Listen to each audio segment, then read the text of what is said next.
UDF ഭരിക്കുന്ന മേപ്പാടി പഞ്ചായത്ത്. ദുരന്തമുഖത്ത് കൂടെ നിന്നവരെയാണ് ഇടതുമുന്നണി സ്ഥാനാർത്ഥികളായി ഇത്തവണ നിർത്തിയിരിക്കുന്നത്. പുത്തുമല ദുരന്തത്തിന് തൊട്ടു മുൻപ് ഇടതുമുന്നണി പഞ്ചായത്ത് ഭരിച്ചിരുന്ന സമയത്ത് എടുത്ത തീരുമാനങ്ങളായിരുന്നു അന്നത്തെ മരണനിരക്ക് കുറച്ചതെന്നാണ് വിലയിരുത്തൽ. മഴയ്ക്ക് ദുരന്തം മുന്നിൽ കണ്ട് മുന്നൊരുക്കങ്ങൾ ചെയ്യാൻ UDF ഭരിച്ച മേപ്പാടി പഞ്ചായത്തിന് സാധിച്ചില്ല. മേപ്പാടിയിലെ ഇടത് സ്ഥാനാർത്ഥികൾക്കൊപ്പം ജോഷില ചേരുന്നുണ്ട്.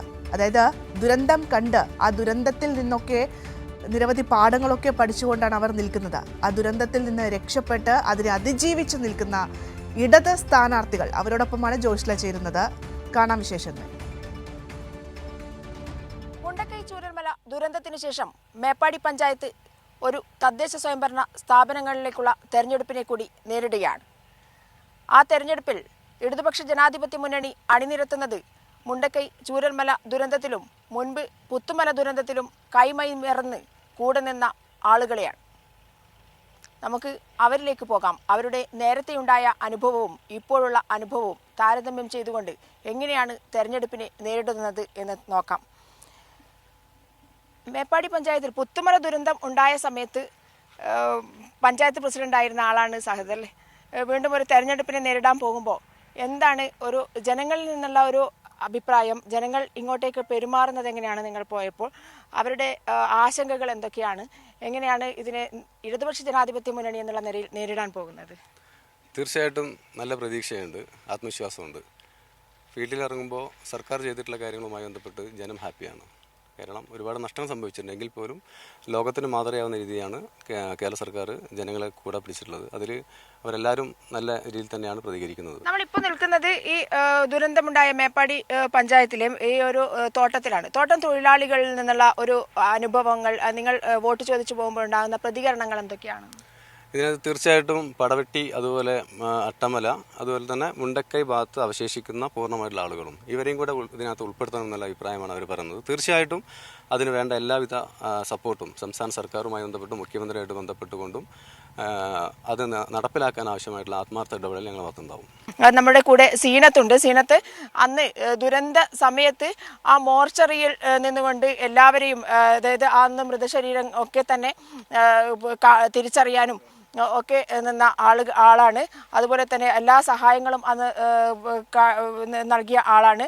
അതുപോലെ തന്നെ ഷൈജ അന്ന് മോർച്ചറിയിൽ കൂടെ ഉണ്ടായി എല്ലാ പ്രവർത്തനങ്ങളും, അതായത് മൃതശരീരം തിരിച്ചറിയാനും അന്ന് എല്ലാവർക്കും അറിയാവുന്നതാണ് മാനസികമായ ഒരു അവസ്ഥ എന്തായിരിക്കും എന്നുള്ളത് എല്ലാവരുടെയും. അന്ന് അതിനെയൊക്കെ കടന്ന് വന്നുകൊണ്ട് ആ ഒരു ദുരന്തത്തെ മറികടന്ന് വന്നുകൊണ്ട് ഇച്ഛാശക്തിയോടുകൂടി ദുരന്ത ബാധിതർക്കിടയിൽ പ്രവർത്തിച്ച രണ്ടാളുകളാണ് ഷൈജയും അതുപോലെ തന്നെ സീനത്തും. അവരാണ് ഇപ്പോൾ ഇടതുപക്ഷ ജനാധിപത്യ മുന്നണി ജനങ്ങൾക്കിടയിൽ ജനപ്രതിനിധികളായി തിരഞ്ഞെടുക്കാൻ വേണ്ടി അവരെയാണ് നിർത്തിയിരിക്കുന്നത്. നമുക്ക് അവരുടെ ഇതുവരെയുള്ള ഒരു അനുഭവം ചോദിക്കാം.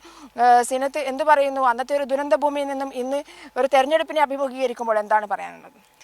നമ്മൾ ഈ തദ്ദേശ തെരഞ്ഞെടുപ്പ് വരുമ്പോൾ മറ്റ് ജില്ലകളിലെ പോലെ അല്ല. വയനാട് ഈ മേപ്പാടി പഞ്ചായത്തിലെ ഈ തെരഞ്ഞെടുപ്പ് എന്ന് പറയുന്നത് നമ്മൾ വലിയൊരു പ്രളയത്തെ, വലിയൊരു ദുരന്തത്തെ അഭിമുഖീകരിച്ചതിന് ശേഷമുള്ളൊരു തെരഞ്ഞെടുപ്പാണ്. അതിൽ തികച്ചും ആത്മവിശ്വാസത്തോടെയാണ് ഞങ്ങൾ ഈ പ്രദേശത്തുള്ള ആളുകൾ LDFിൻ്റെ സാരഥികൾ മത്സരിക്കുന്നത്. 2020 മുണ്ടക്കൈയിൽ ദുരന്തം ഉണ്ടായി. അതിൽ നിന്നും ആളപായം ഉണ്ടായിട്ടില്ല, വീടുകൾക്ക് നാശനഷ്ടം സംഭവിച്ചു എന്നല്ലാതെ. ഇപ്പോൾ ഈ 2024 ഈ പ്രളയം സംഭവിച്ചപ്പം തീർത്തും ഈ ഒരു മേഖലയിൽ ഒരു അപകട സാധ്യത ഉണ്ടായിരുന്നു. അതെല്ലാവർക്കും ബോധ്യമുള്ള കാര്യമാണ്, ഇവിടെ മേപ്പാടി പഞ്ചായത്തിനും വാർഡ് മെമ്പർമാർക്കൊക്കെ. പക്ഷെ അവരുടെ ഭാഗത്തുനിന്ന് യാതൊരു ഇടപെടലും ഇല്ലാത്തതിന്റെ ഭാഗമായിട്ടാണ് ഇത്രയും ആളുകൾ മരിക്കാൻ ഇടയായിട്ടുള്ളത്. UDF ആയിരുന്നു ഭരിച്ചത്. അപ്പോൾ അതിൻ്റെ ഒരു മുൻകരുതൽ എടുക്കാത്തതിൻ്റെ ഭാഗമായിട്ടാണ് ഇങ്ങനൊരു വലിയൊരു ദുരന്തം സംഭവിച്ചത്. ആ ദുരന്തം സംഭവിച്ചപ്പോഴും ഞങ്ങളൊന്നും അന്ന് ജനപ്രതിനിധികളൊന്നും അല്ല, എങ്കിൽ പോലും ഞങ്ങളൊക്കെ നല്ല രീതിയിൽ മറന്നു വന്നവരാണ് എല്ലാവരും. അപ്പോൾ ഈ തെരഞ്ഞെടുപ്പ് ഞങ്ങൾ തീർത്തും നല്ല ആത്മവിശ്വാസത്തോടു കൂടിയാണ് നേരിടുന്നത്. ഒരുപാട് പ്രശ്നങ്ങൾ നിലനിൽക്കുന്ന ഒരു പ്രദേശമാണ്. എന്ത് പറയുന്നു? ഞങ്ങൾ അന്ന് പരിചയപ്പെട്ടതാണല്ലേ സമയത്ത്, ദുരന്ത സമയത്ത്. എന്ത് പറയുന്നു ഇപ്പോഴത്തെ ഒരു ജനങ്ങളുടെ ഒരു ഇടപെടൽ? എങ്ങനെ അന്നത്തെ ഒരു ജനങ്ങളെയും ഇന്നത്തെ ഒരു ജനങ്ങളെയും താരതമ്യം ചെയ്യാവും? ജനങ്ങളെ ഭാഗത്ത് നിന്ന് നല്ല രീതിയിലുള്ള പ്രതികരണം തന്നെയാണ് നമുക്ക് ലഭിക്കുന്നത്. നമ്മൾ വീട് കയറുകയാണെങ്കിലും അല്ലാതെ കാണുമ്പോഴൊക്കെ നല്ല രീതിയിൽ തന്നെയാണ് ആളുകൾ നമ്മളെ ഏറ്റെടുത്തിട്ടുള്ളത്.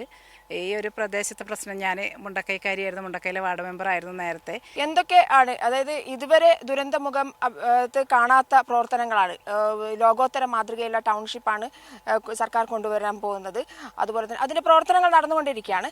അതുപോലെ തന്നെ 25,000 രൂപയെങ്കിലും മിനിമം ഒരു വീട്ടിൽ കിട്ടുന്നുണ്ട്. ഇപ്പോൾ ഞാൻ കണക്ക് കൂട്ടിയ പ്രകാരം അങ്ങനെയാണ്. അതൊക്കെ എങ്ങനെയാണ് സർക്കാരിൻ്റെ പ്രവർത്തനങ്ങൾ ജനങ്ങളിലേക്ക് എത്തുന്നുണ്ടോ? അത് നിങ്ങൾ വോട്ട് ചോദിക്കാൻ പോകുമ്പോൾ അങ്ങനെ ഒരു പ്രതികരണം നിങ്ങളിലേക്ക് ഉണ്ടാകുന്നുണ്ടോ അവരിൽ നിന്ന്? തീർച്ചയായിട്ടും ആളുകൾ, സഹായം കിട്ടുന്ന ആളുകളൊക്കെ തന്നെ അത് നല്ല രീതിയിൽ തന്നെ ഏറ്റെടുത്തിട്ടുണ്ട്. അവരുടെ ഭാഗത്ത് നിന്ന് നമുക്ക് നല്ല മറുപടി തന്നെയാണ് ഇതുവരെ കിട്ടിയിട്ടുള്ളത്. രണ്ടാമത് നമ്മൾ നേരിടുന്ന ഒരു പ്രശ്നം എന്ന് പറഞ്ഞാൽ പുനരധിവാസ പട്ടികയിൽ വരാത്ത ആളുകളാണ്. ഈ ജനങ്ങൾക്ക് ഉറപ്പ് കൊടുക്കുകയാണ്. അങ്ങനെ തന്നെ ആത്മവിശ്വാസത്തോടെ നമുക്ക് പറയാൻ കഴിയും, ഞങ്ങൾ ഈ പ്രദേശത്ത് ജയിച്ച് വന്നാൽ ഇവിടുത്തെ പുനരധിവാസത്തിലുള്ള ആശങ്ക മുഴുവനായി തുടച്ചു നീക്കി മുൻപോട്ട് പോകാൻ ഞങ്ങൾക്ക് കഴിയുമെന്നുള്ള നല്ല വിശ്വാസമുണ്ട്. ഇത്തരത്തിൽ എല്ലാ രാഷ്ട്രീയ ചർച്ചകളും മേപ്പാടി പഞ്ചായത്തിനെ സംബന്ധിച്ചിടത്തോളം, മേപ്പാടി പഞ്ചായത്തിൽ മാത്രമല്ല കേരളം ഒട്ടുക്ക് ചർച്ച ചെയ്യപ്പെടുന്ന വിഷയമാണ്. അതായത് ദുരന്തം നടന്നു, സർക്കാർ എങ്ങനെ അതിനെ അഭിമുഖീകരിച്ചു, എങ്ങനെയാണ് ഇവരെയൊക്കെ പുനരധിവാസത്തിലേക്ക് എത്തിച്ചത് എന്നുള്ളതൊക്കെ തന്നെ കേരളം നോക്കിക്കാണുന്ന, അല്ലെങ്കിൽ രാഷ്ട്രീയ കേരളം ചിന്തിക്കുന്ന, ചർച്ച ചെയ്യുന്ന കാര്യങ്ങളാണ്. ഇതാണ് മേപ്പാടി പഞ്ചായത്തിൻ്റെ യഥാർത്ഥത്തിലുള്ള അവസ്ഥ. അതായത് ഒരു ഭാഗത്ത് ടൗൺഷിപ്പിൻ്റെ പ്രവർത്തനങ്ങൾ നടന്നു വരുന്നു, മറുഭാഗത്ത് UDFിൻ്റെയും അതുപോലെ തന്നെ BJPയുടെയും സഹായ സഹകരണങ്ങളൊന്നും തന്നെ ലഭ്യമാകുന്നില്ല. എന്നാൽ പോലും സർക്കാരിൻ്റെ ടൗൺഷിപ്പിനെ കുറിച്ചൊക്കെ തന്നെ ചിലർ മറുവാദങ്ങൾ ഉന്നയിക്കുന്നു. എന്നാൽ അതൊക്കെ തന്നെ പരിഹരിച്ചുകൊണ്ട് മുന്നോട്ട് പോകും എന്നുള്ള വാഗ്ദാനങ്ങളുമായാണ് ഇവരൊക്കെ തന്നെ ദുരന്തഭൂമിയിൽ ജനങ്ങൾക്കൊപ്പം നിന്ന് പ്രവർത്തിച്ച ഈ സ്ഥാനാർത്ഥികളൊക്കെ തന്നെ ഇടതുപക്ഷ ജനാധിപത്യ മുന്നണിയുടെ നേതൃത്വത്തിൽ മത്സരത്തിനിറങ്ങുന്നത്. മേപ്പാടി പഞ്ചായത്തിൽ നിന്നും ക്യാമറാമാൻ അനിൽ കല്യാശ്ശേരിക്കൊപ്പം PV ജോഷില.